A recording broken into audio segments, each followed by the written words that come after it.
This is SSN. Story Studio Network.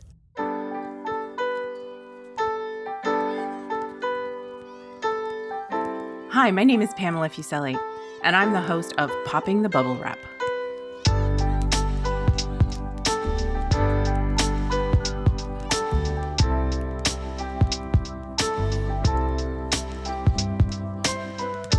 Are you the person in your family who worries about the safety of others, about buying safety products and using them?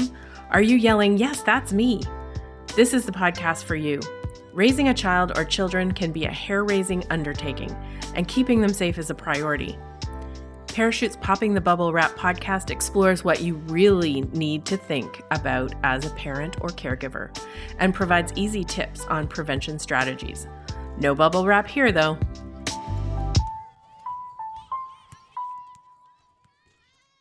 One of the leading causes of injury to children and young people are motor vehicle crashes. A major cause of these crashes is speed.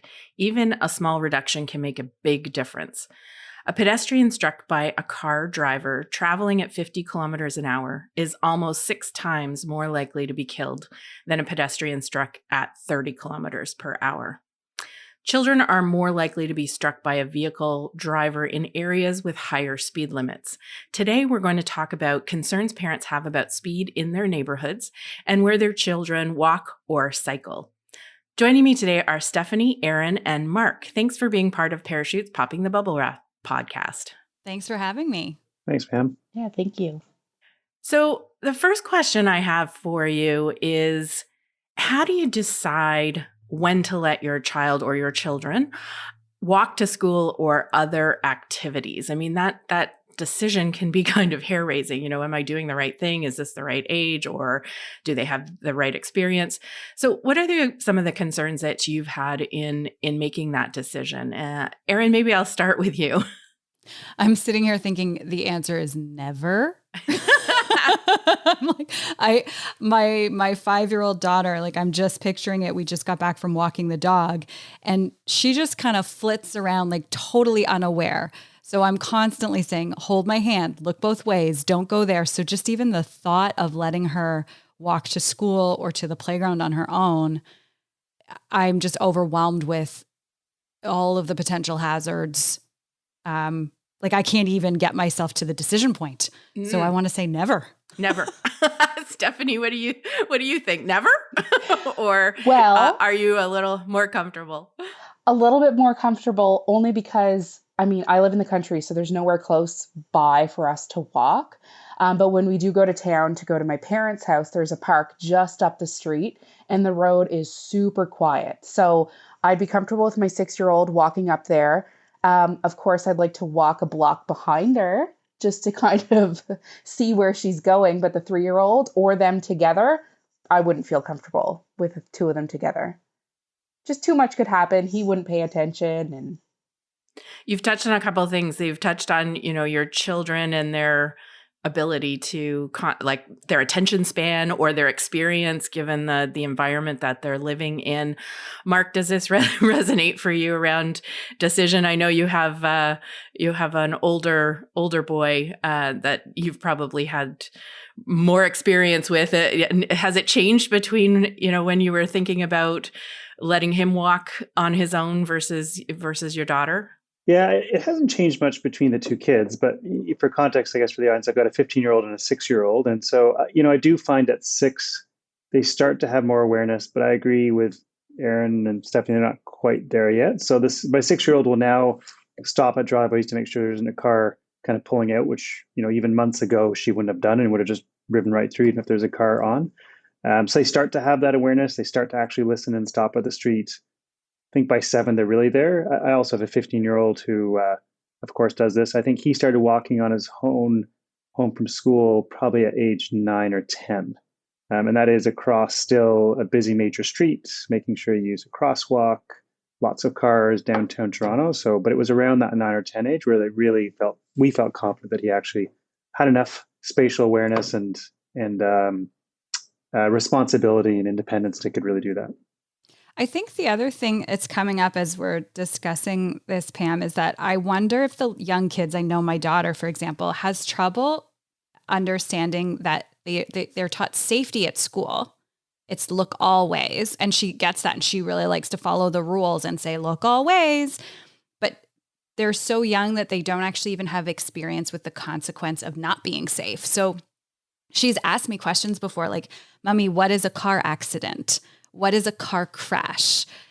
And then I realized, oh, like she's never seen that. She's never experienced that. She doesn't really know anyone who would have told her about that. So there's a disconnect for them at that young age, I think, between I am being safe to prevent myself from being in an accident or to keep myself from getting hit by a car. So I don't know when that happens, when that clicks for kids, that the two things are so related. I think when it does, that would be when I would be more comfortable saying, I know she understands she needs to stay on the grass or on the sidewalk. We also don't have sidewalks in our neighborhood. So that's a whole other thing. It depends a lot on the neighborhood, right? Like Stephanie, you talked about you're in the country and it's different. You know, when I grew up, I was in the suburbs. We had sidewalks, but they were all neighborhood streets. And so even if there were no speed limits. So the cars drove fast, but they also kind of knew to look for kids and would slow down. And I would walk to school on my own when I was 6, but it was all small side streets. Different than for the schools now in downtown, they're crossing major streets that have big traffic lights, and it's more of a car-centric space than a pedestrian-centric space. So I think it changes your environment, changes a lot in the decision too.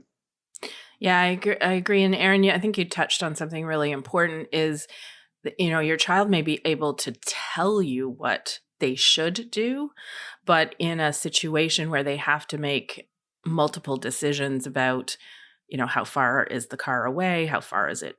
How fast is it traveling? What's the distance across the street? Like we've crossed the street and driven for many, many years. It's just, we don't really understand how many things that we need to process in order to cross the street safely. So I think you've hit on that. And Stephanie, talking about your, understanding what your kids are capable of and in combination with their experience. Obviously, where they live is very different environment than when they go into town and are at your parents, and the different environments that they have experienced really impacts their ability or what you're comfortable with them being capable of doing. Yeah, absolutely. I mean, where we don't go to town that often, it would be hard for me to give up that control to say, yeah, you can go ahead by yourself without me, keeping a close eye, just because she hasn't had that experience very often.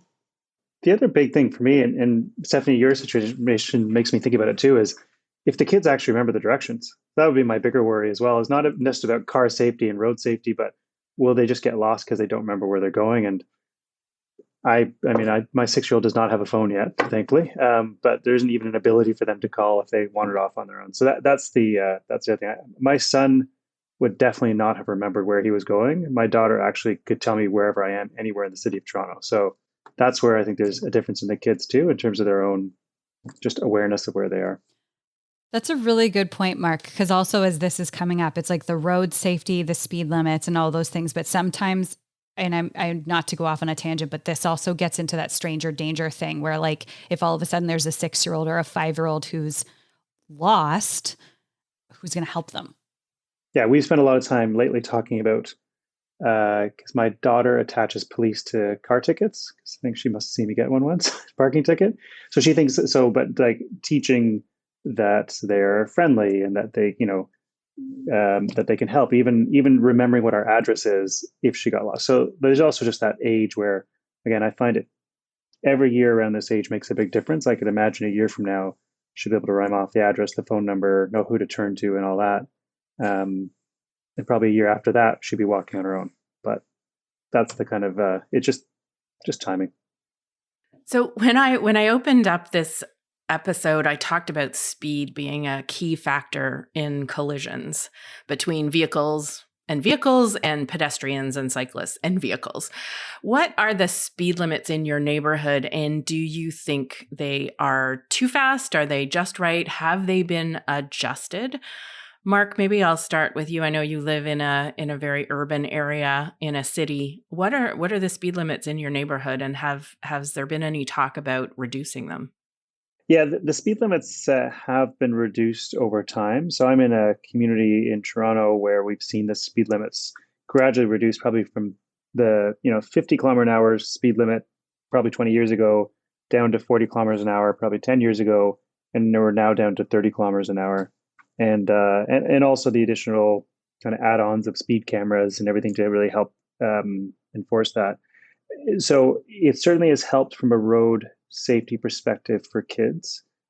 We've also seen safe streets programming coming in where they've put in kind of big concrete blocks along some of the major commuter corridors within the neighborhood to reduce cars from able to go too fast and go over the speed limit. So all those have certainly helped from road safety. I will share my own tension as a driver, because then it makes it really slow to drive. And so I always find that balance of being a parent with kids and happy that the side streets where the houses really are slow, but wishing some of the through flow corridors being a little bit faster. And so I think it's a tension in the area, but certainly a general shift towards slower and safer has been the trend. So, Erin, what's been your experience in your neighborhood about speed limits? Do you think they're too fast? You mentioned there's no sidewalks. So is that a road that has higher speed limits? And has there been any discussion in your community about lowering speed limits? That's a great question, because Pam, as Mark was talking, I was feeling a slight uncomfortable sense of jealousy over how much work has been done for speed limits in his area, because here where we live, A, there's no sidewalks, and B, the lowest limit in our municipality right now, with the exception of a very small neighborhood in the downtown area, is 50 kilometers an hour, and that includes residential streets. And I remember when you and I were talking about this when we first, months and months ago, you first brought this issue to my attention, and I said, there's this stretch of road in a neighborhood in Cole Harbor where the limit goes it went from 90 to 70 down to 50 and back up to 60 within like a 2-kilometer stretch.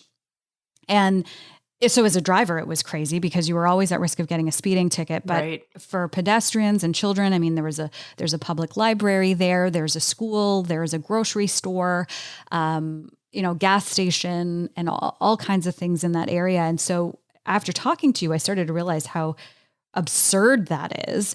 And since then, I think in the last couple of months, it happened back in the spring. The citizens of that neighborhood rallied together and signed a petition, and the municipality finally evened things out so that it goes from 70 now just down to 50. But even based on what you've told me, I feel like it should be even lower on the residential streets. Like, we should just, in Canada, it should just be law that it's 30 clicks in a residential area. Like, I don't know why this is even a debate or there's difference across municipal jurisdictions. Yeah, 30 is really sort of the new 50. and people, drivers think that it's going to add so much more time to their trip, and that it's way too slow, as Mark, you talked about, that tension. But really, when we look at the data and the survivability, if something happens and someone is hit by a vehicle, then, you want them to be more likely to survive than not. Stephanie, in your area, I know you're out in the country. What's the speed limit on the road outside your home? So the speed limit on our road here, we're a connection in between two of the highway roads, is 60 kilometers an hour. And it's way too fast for my liking, but fortunately, our backyard is where we do most of our playing, and we have an acreage, so it's not even close to the road where the kids play. But I could never let them ride bikes on the side of the road. We have to pack up the bikes and, go to a trail, because that would be something I would never be comfortable with. There are 2 speed bumps that are just about a half a kilometer up the road from our house. So I wonder if the neighborhood before we moved here had some sort of discussion with the municipality to lower the speed limit, and they decided the speed bumps would slow people down. But they're still always, tearing through here. People think it's a racetrack. It's not the greatest, for sure. Doesn't sound like it. Some of those speed bumps do slow down some vehicles. Others, they see it as a challenge. And, I think the consequences of speeding need to be pretty imminent if people are going to actually respect the speed limit, the posted speed limit. So things, like speed cameras and enforcement along that road. And I'm guessing it doesn't have a bike lane, obviously, since you're not looking at letting the kids ride their bikes along that roadway. Well, thank you, everyone. I think everyone wants to be able to let their kids, be independent as soon as possible, but they also need them to be safe. And I think the traffic issue with their kids walking or rolling, however they roll on bicycles or roller skates or skateboards, it's a really big issue for parents. So thanks so much for sharing your concerns, your experiences, and some of the successes you've seen. Thanks so much for joining me. Thank you. Thanks, Pam. Thanks. Learn more about why reducing vehicle speed is a key factor to reducing death on our roads and keeping our kids safe at parachute.ca/speedisnogame.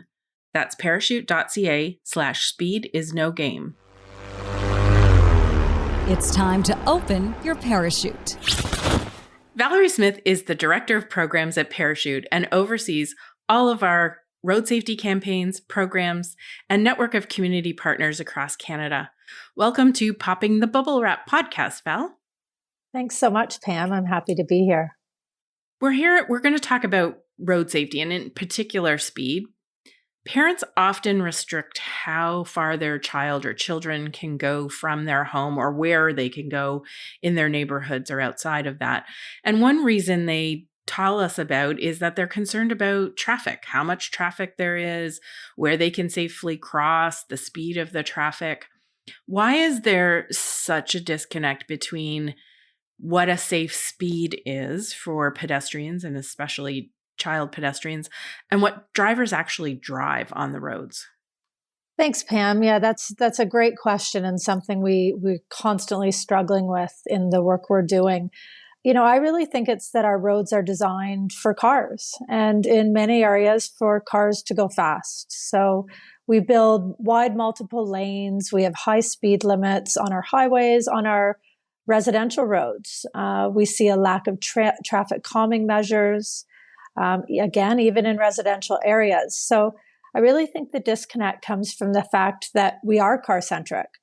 And while we know this is starting to shift in many Canadian areas, the shift has been slow, and changing the conversation on how we think about our roads is challenging. Yeah. And I mean, even the cars themselves, like I know in my car, I don't even realize how fast I'm going. It's so smooth. It isn't, you don't get noisy, it's just a smooth drive. And all of a sudden you look down and you're driving, 10 or 20 over the limit. Yeah, and that's a problem because we know that 10 or 20 over the limit can make huge impact in the force of a collision on a pedestrian. It can make all the difference in saving in having someone killed by a car, by a vehicle. I really think trying to modify our thinking to a society that considers all road users as equally valuable may really help with that disconnect you talked about. So whether people are scootering, driving, cycling, walking, these are all amazing modes to get around our cities and our neighborhoods. But in order for these mobility options to be safe, we really need to think about how we're building our roads differently. And in some cases, we need to think less about prioritizing our drivers of vehicles and less about them getting from A to B so fast. We really need to start thinking about our seniors, our children, and our vulnerable road users. And that includes cyclists. Yeah. And, everyone is a pedestrian at some point. Even if you're a driver and you drive and park somewhere, you are then getting out of your car and walking somewhere. So, you become a pedestrian and then your lens kind of changes. You look at the drivers on the roads in a different way. So I think your comment about, rethinking how each road user needs to be on the roads and that they all have a right to be there. And how do we make it's safe for all of the road users to get where they're going. And in particular, when we make it safer for those like children and, as you said, vulnerable road users, you make it safer for everybody. Absolutely. Absolutely. And we are starting to see that shift in how people are getting around and getting from A to B. And we are starting to see more cyclists and more people using different modes. So we all have to get comfortable with sharing the roads. And that does involve interventions like traffic calming measures, speed enforcement, and speed reduction. So we really want to try to promote a cultural shift. Again, not just with drivers, but with all road users on the concept of sharing our roads. And on that note, you mentioned, the role of speed and how parents think about their children getting to school. We're really looking to promote the idea of speed reduction in residential and school areas. We're starting to see a reduction, from 50 down to 40. And now we're really pushing to see that 30 kilometers per hour, knowing, as I said earlier, that it will save lives. And it will also help parents to become convinced that they can send their children safely to school. Slow down. Yeah. And you talked about the reduction from 50 to 30, and sort of 30's the new 50 is the title of this episode. It's actually possible to survive a collision with a car as a pedestrian when the speed limit is 30 and you're actually driving that speed limit. So it really, I think, makes a difference to people to understand what that means, that this is sort of the difference between living and not, if you are driving the speed limit, and why the speed limit needs to be so low in some drivers' minds, then it makes it that more important. You are also a parent and you have seen what happens in school zones and in school drop-off and pickups. What are some of the frustrating things that you see when you're dropping off or picking up your daughter from school? Thanks, Pam. Yeah, I could talk for hours on this, as you know. So I have spent a lot of time in school zones, dropping off my daughter, and I have a load of anecdotal evidence to support some of the poor driving behaviors I've seen in school zones. However, we also know there's studies that have analyzed patterns and trends in driving behaviors. And, what we see over and over again is, I bring it back to a car-centric attitude. So we see a lot of parents, as well as other people, driving through school zone areas. And there's a real impatience in these community areas where we have asked drivers to slow down and we've reduced the speed.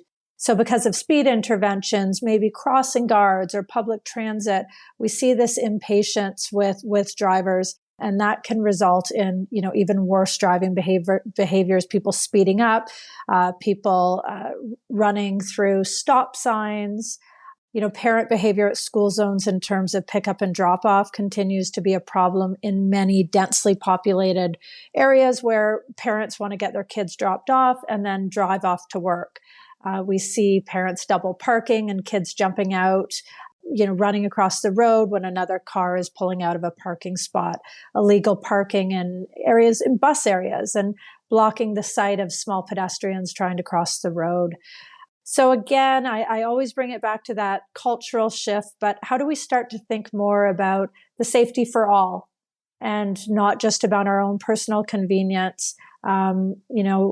I've been on that side of the car where I have needed to get to work, but it's just so important that we all think about, keeping our children safe, especially when at the same time we're trying to promote healthy ways of getting to school and getting our kids to cycle and walk to school. Well, and the irony is that the more cars there are in and around school zones, the less safe it is for kids. And that's the concern of parents. But if there were fewer of them actually driving their kids to school, which, as a side note, being an occupant in a vehicle is actually much more dangerous than being a pedestrian. If there were fewer cars dropping off kids, we would actually see a safer, area, and more kids could be out walking. And as you said, that's our ultimate goal is, we want kids to be independent. We want them to be able to, get to and from where they're going, whether that's school or other activities, based obviously on their experience and, a number of other things. But by thinking that you're safer driving your kids to school because it's so unsafe for them to walk, you're actually perpetuating that unsafe environment. Yeah, absolutely. And, how we need to talk about how to reduce that dependence on cars and on driving our children to school. There's been some really great safe streets initiatives that we're seeing across cities all over Canada, where innovative ideas are popping up on blocking off certain roads around school areas to cars. And of course, in some of these areas, we hear about backlash from parents and other road users in vehicles because it has slowed them down and it's inconvenienced them. But we're also hearing about these amazing stories where people are getting used to it and their children are, walking much further now to get to school, and, they're out, they're physically active. We're seeing less congestion. And if we have less congestion in these parking areas, we have a safer air to breathe. So there's all these amazing connections between reducing the dependence on cars, again, especially in our school zone areas and residential areas.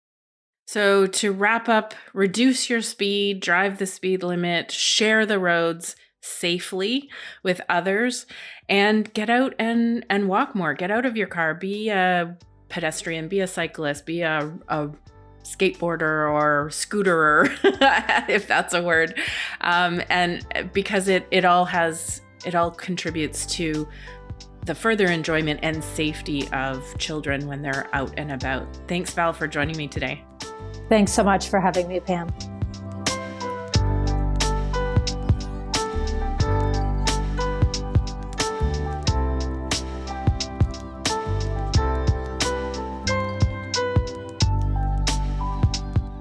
Thanks so much for listening to this episode. Popping the Bubble Wrap is a podcast of Parachute, Canada's national injury prevention charity, whose mission is for Canadians to live long lives to the fullest by preventing serious and fatal injuries. We release episodes every 2 weeks. Next episode, we'll be talking about poison prevention. What do mouthwash and daffodils have in common? Help us reach parents and caregivers by sharing this link with your friends and family and giving us a 5-star review wherever you listen to your podcasts.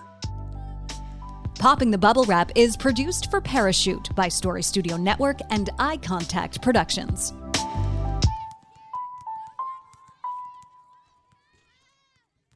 This is Story Studio Network.